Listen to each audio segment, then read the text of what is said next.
एवं आध्यात्मिक महत्व को बताएंगे। सबसे पहले आपको ये बता दें कि भारत की सबसे पवित्र नदी गंगा जी है। वर्तमान में गंगा जी की क्या स्थिति है उस पर भी हम लोग चर्चा करेंगे, लेकिन पारंपरिक मान्यताओं के हिसाब से गंगा जी सबसे पवित्र है।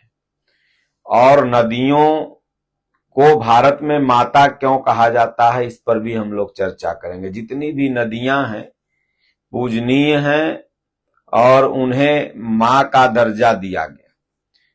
तो आखिर में मानव जाति को क्या नदियां मां के जैसा कुछ, जैसे एक मां अपने पुत्र को वरदान के रूप में, आशीर्वाद के रूप में देती है, तो क्या नदियां हमारे लिए मां हैं?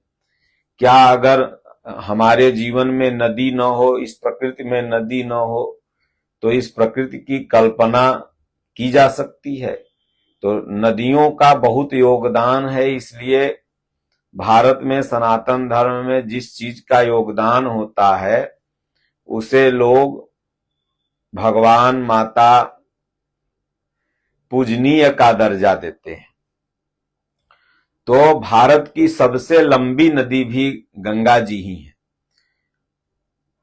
भारत की सबसे लंबी नदी गंगा जी, जिसकी लंबाई लगभग 2525 किलोमीटर है,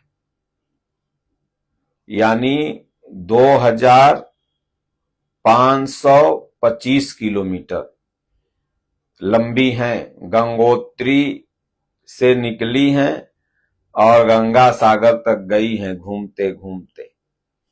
और हमारे आश्रम के कई महात्मा ने गंगा परिक्रमा किया है। पूज्य दादा गुरु महाराज ने भी गंगा परिक्रमा किया था। तो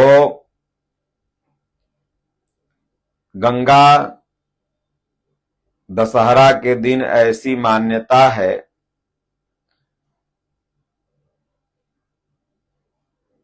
कि आज ही के दिन गंगा माई का इस धरती पर अवतरण हुआ था, मतलब धरती पर आई थी। अब गंगा जी की उत्पत्ति कैसे हुई? तो वामन अवतार में भगवान विष्णु के चरण, सिर्फ ये कह देने से कि ज्ञान ही गंगा है सटीक नहीं